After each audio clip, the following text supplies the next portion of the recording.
आज की इस वीडियो में हम बात करेंगे भारत में मुस्लिम सत्ता की स्थापना की। इससे पहले वाले वीडियो में आपने किस प्रकार से अफगानी, तुर्क और फारसी आक्रमणकारियों ने भारत पर आक्रमण करने आरंभ किए, किस प्रकार से मोहम्मद बिन कासिम और उसके बाद महमूद गजनी ने भारत में बार बार आक्रमण करके भारतीय सत्ता को चुनौती दी, इसकी चर्चा की थी। आज हम बात करेंगे किस प्रकार भारत में मुस्लिम सत्ता की स्थापना हुई और गुलाम वंश के रूप में हमारे को मध्यकालीन भारत में एक शासक वर्ग का उदय हुआ, जिन्होंने भारत में मुस्लिम सत्ता की स्थापना की।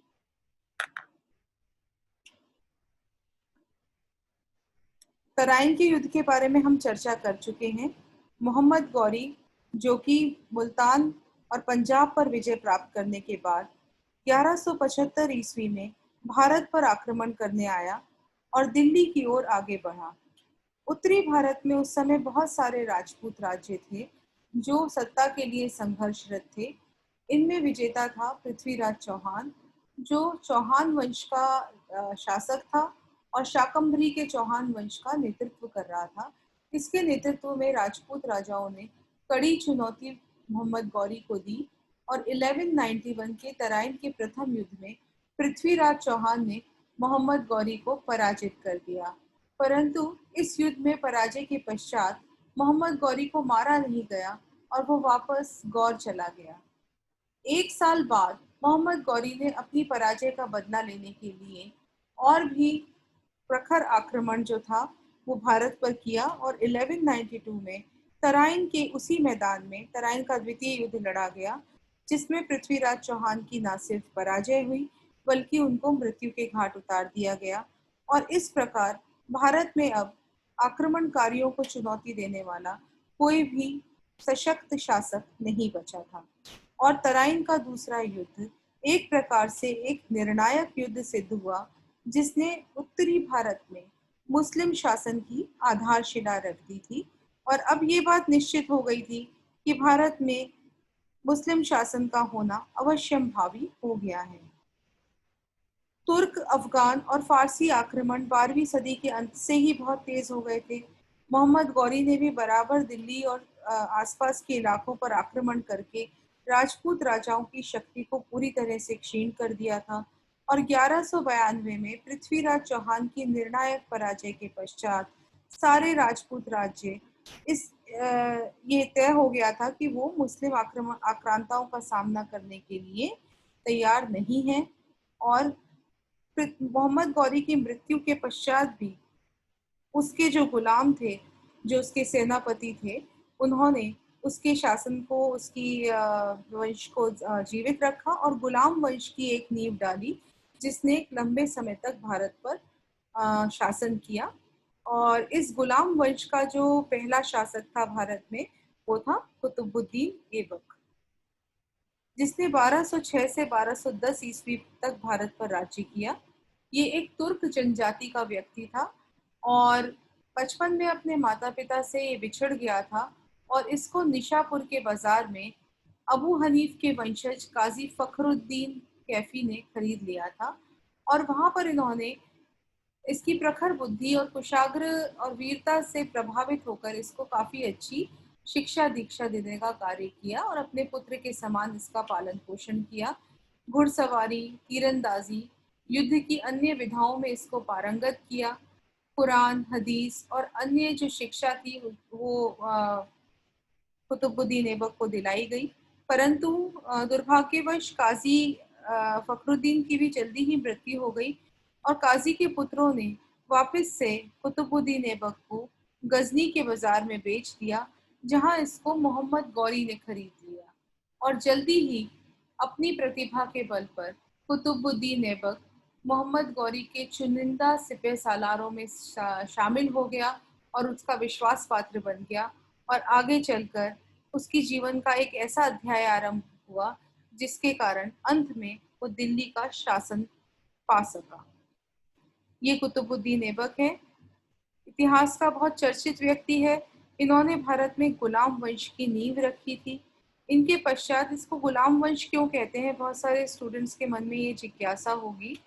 इसको गुलाम वंश इसलिए कहते हैं कि इसके जो प्रारंभिक शासक थे 3 या 4, वो सब गुलाम जीवन से संबंधित थे। जैसे कि मैंने आपको अभी कुतुबुद्दीन ऐबक के बारे में बताया है, जो मोहम्मद गौरी का गुलाम था, उसका विश्वास पात्र था। शासक बनने के बाद ही वो गुलाम पद से मुक्त हो पाया। उसके पश्चात उसका कोई पुत्र आगे उसका उत्तराधिकारी नहीं हुआ। उसका उत्तराधिकारी हुआ इल्तुतमिश, जो कि मोहम्मद गौरी का गुलाम भी था, और वो बाद में कुतुबुद्दीन ऐबक का गुलाम बना। हालांकि इल्तुतमिश के बाद उसकी पुत्री रजिया ने थोड़े समय तक के लिए भारतीय राजनीति पर शासन किया था, लेकिन वो बहुत थोड़े समय के लिए किया था। रजिया के बाद शासन जो था वो बलबन के पास गया, जो कि इल्तुतमिश का गुलाम था। तो इस प्रकार आरंभिक 3-4 शासक जो थे वो गुलाम जीवन से संबंधित थे, इसलिए इस वंश को गुलाम वंश कहा जाता है। कुतुबुद्दीन ऐबक अपनी ईमानदारी, बुद्धिमानी और स्वामी भक्ति के बल पर मोहम्मद गौरी का अत्यंत विश्वास पात्र बन गया था, और गौरी ने उसके गुणों से प्रभावित होकर उसे अमीर ए आखुर यानी घुड़सवारी दल का अस्तबलों का प्रधान जो था वो नियुक्त करा, जो कि एक बहुत ही महत्वपूर्ण पद था।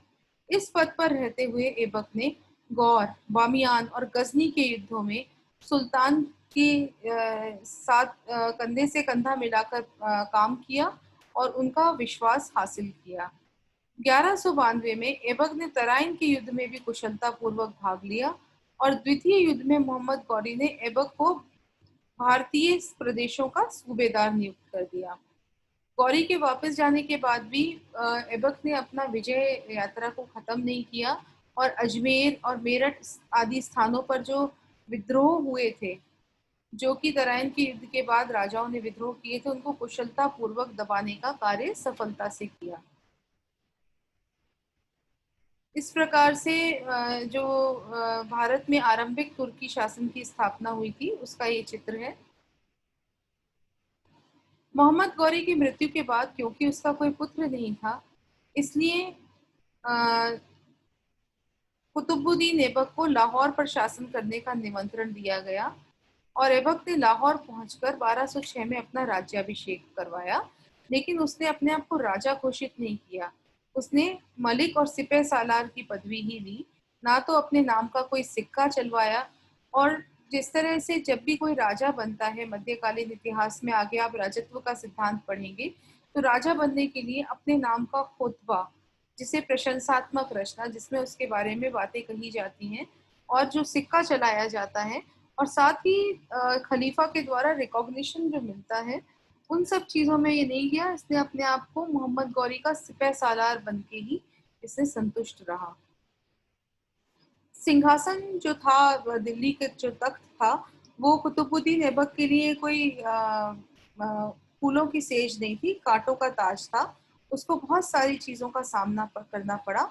जिस प्रकार से वो मोहम्मद गौरी का गुलाम था, उसी प्रकार से गौरी के अन्य उत्तराधिकारी, जिसमें ताजुद्दीन यल्दोस और नसीरुद्दीन कुपाचा बहुत प्रमुख थे, उनके विद्रोह का सामना करना पड़ा।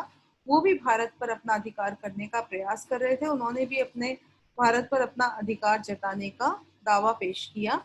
इन विद्रोहों को शांत करने के लिए ऐबक ने, जिस प्रकार से सभी राजनीतिक जो शासक होते हैं, वो विवाहों के द्वारा या संबंधों के द्वारा अपनी राजनीतिक शक्ति को सुदृढ़ करते हैं, तो उसी प्रकार से कुतुबुद्दीन ऐबक ने भी विवाहिक संबंधों के द्वारा अपनी स्थिति को सुदृढ़ किया। उसने ताजुद्दीन यल्दोस की पुत्री से अपना विवाह करा, नसरुद्दीन कुबाचा से अपनी बहन का विवाह किया, और इल्तुतमिश से अपनी पुत्री का विवाह किया। इसे किस प्रकार से? यल्दोस की पुत्री से तो स्वयं विवाह किया, नासिरुद्दीन कुबाचा से अपनी बहन को का विवाह किया, और इल्तुतमिश से अपनी पुत्री का विवाह किया। इस प्रकार उसने तीनों जो व्यक्ति थे, जो उसकी राह में कंटक हो सकते थे, जो उसके शासक बनने के दावे को विफल कर सकते थे, उनको उसने शांत करके अपनी पोजीशन जो थी वो सुरक्षित कर ली। और इन वैवाहिक संबंधों के कारण यल्दोज और कुबाचा की ओर से उसको विद्रोह का खतरा कम हो गया, और बाद में ऐबक को सुल्तान के रूप में गौरी के उत्तराधिकारी गयासुद्दीन ने भी स्वीकार कर लिया। और 1206 में तो ये सिपह सालार बन के इसने शासक का पद ग्रहण कर लिया था। 1208 में सिंहासन, छत्र, राजकीय पताका और नक्कारा भेंट करके गौरी के जो उत्तराधिकारी था उसने इसके भारत पर शासन को मान्यता प्रदान कर दी और इस प्रकार ऑफिशियली यानी औपचारिक रूप से कुतुबुद्दीन ऐबक भारत का शासक बन गया और उसने स्वतंत्र शासक के रूप में तुर्की राज्य की स्थापना की और इस तरह से भारत में गुलाम वंश की नींव डली। अब कुतुबुद्दीन ऐबक के काल को हम 3 भागों में बांट सकते हैं। 1191 से 1206 की अवधि को सैनिक गतिविधियों की अवधि कहा जाता है। इस समय ऐबक ने उत्तरी भारत में गौरी द्वारा विजित प्रदेशों पर शासन किया। यानी 1191 से 1206 तक कुतुबुद्दीन किस प्रकार से शासन कर रहा था? गौरी के प्रतिनिधि के रूप में, गौरी के सूबेदार के रूप में, क्योंकि मोहम्मद गौरी 1192 में तराइन के द्वितीय युद्ध में पृथ्वीराज को निर्णायक रूप से हरा के अपने राज्य गौर वापस चला गया था और अपना सूबेदार जो अपने जीते हुए शासक प्रदेशों का था वो उसने कुतुबुद्दीन को नियुक्त कर दिया था। तो इस बीच में जितने भी विद्रोह हुए गौरी के विजय के विरोध में, उनको कुशलता पूर्वक दबाने का कार्य कुतुबुद्दीन ने किया।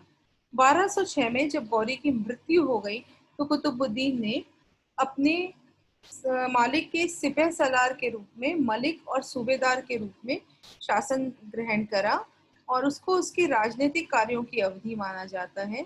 इसमें ऐबक ने सिपह सालार की हैसियत से कार्य किया।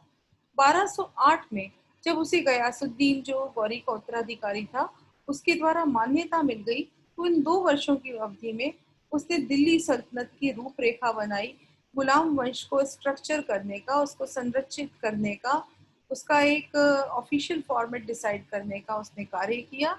और ये जो टाइम था दिल्ली सल्तनत की लिहाज से बहुत ही इम्पोर्टेंट टाइम था। ऐबक ने गौरी की मृत्यु के बाद जो बदायूं जो राज्य था जो स्वतंत्र हो गया था उसको दोबारा जीता और अपने दामाद और अपने गुलाम इल्तुतमिश को वहां का प्रशासक नियुक्त किया। और ऐबक ने अपनी असामयिक मृत्यु के कारण कालिंजर और ग्वालियर को अपने अधिकार में नहीं कर पाए, लेकिन इसने भारतीय प्रदेश पर एक स्वतंत्र शासक के रूप में शासन किया। तो इस तरह से आप देख सकते हैं कि 1206 से 1290 तक का ये गुलाम वंश का मैप है। तो आप देख रहे हैं जो पिंक कलर है स्लेव डायनेस्टी यानी गुलाम वंश का कलर है। तो किस प्रकार से लाहौर, दिल्ली, कैथल, मथुरा, उज्जैन, सोन, बोध गया, ललितपुरा, कपिलवस्तु, ताम्रलिप्ति यानी पूरे पश्चिम भारत से पूर्वी भारत तक धीरे धीरे मध्यकालीन भारत के इतिहास में मुस्लिम शासन की स्थापना हुई। तो ये एक बहुत ही इम्पोर्टेंट वंश था। अब कुतुबुद्दीन ऐबक की प्रमुख उपलब्धियां जो थी, मिन्हाज उस सिराज जो उस काल का प्रसिद्ध इतिहासकार था, उसने ऐबक को एक वीर और उदार व्यक्ति बताया है। ऐबक की उदारता इतनी प्रसिद्ध थी कि उसे लाख बख्श, क्योंकि उसने काफी लोगों को रिहा किया और लाखों में गरीब लोगों को दान दिया, इसलिए उसे लाख बख्श कहा जाता है और उसकी उपाधि धारण की। और वह कुरान का भी प्रकांड विद्वान था, इसके लिए उसे कुरान खान की उपाधि भी दी गई। ऐबक के दरबार में कई विद्वान लोग जो थे उनको आश्रय प्राप्त था। ताजुल मासिर के लेखक जो कि मध्यकालीन भारत का एक बहुत ही इम्पोर्टेंट स्रोत है, उसके लेखक हसन निजामी, आदाबुल हर्ष व शुजात के लेखक फख्र अ मुदव्विर जैसे विद्वान उसके दरबार में रहते थे। तो वो विद्वानों का संरक्षक था, कुरान का ज्ञाता था, बहुत सारे उदारता और अपने विद्वता के लिए वो इतिहास में प्रसिद्ध था। इसके अतिरिक्त ये जो आप देख रहे हैं कुतुब मीनार, जिसमें ये मेहरौली का लौह स्तंभ है, यहाँ पे कुतुब मीनार है, अलाई दरवाजा है, इल्तुतमिश का मकबरा है। इसमें से जो कुतुब मीनार थी इसकी नींव जो थी इस पूरे कॉम्प्लेक्स की, जिसे मेहरौली कॉम्प्लेक्स कहते हैं, कुतुब कॉम्प्लेक्स कहते हैं, इसकी नींव कुतुबुद्दीन ऐबक के समय में रखी गई थी। हालांकि अनफॉर्चुनेटली कुतुबुद्दीन ऐबक अपने काल में कुतुब मीनार को पूरा नहीं करा सका, लेकिन बाद में उसके उत्तराधिकारी इल्तुतमिश ने इस मॉन्यूमेंट को, इस इमारत को पूरा कराया था।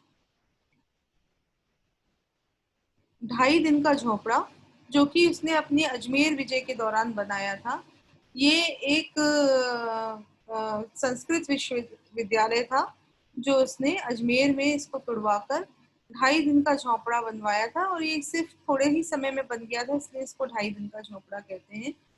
और इसके साथ ही उसने भारत के तत्कालीन विष्णु मंदिर को तुड़वाकर कुव्वत उल इस्लाम की मंदिर का भी निर्माण कराया था। तो ये जो दो आर्किटेक्चरल या वास्तुकला से संबंधित उपलब्धियां जो हैं, ये हैं।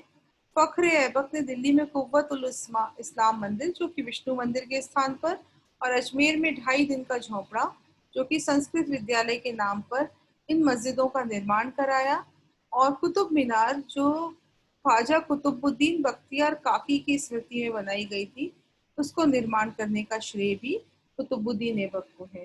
तो जब ये कुतुबुद्दीन ऐबक इतने सारे कार्य कर रहा था और अपने काल में, अपने सल्तनत काल में शासन को सुदृढ़ करने का प्रयास कर रहा था, तभी शासन के 4 वर्ष बाद ही 1210 में लाहौर में चौगान या पोलो खेलते समय घोड़े से गिरने के कारण ऐबक की असामयिक मृत्यु हो गई।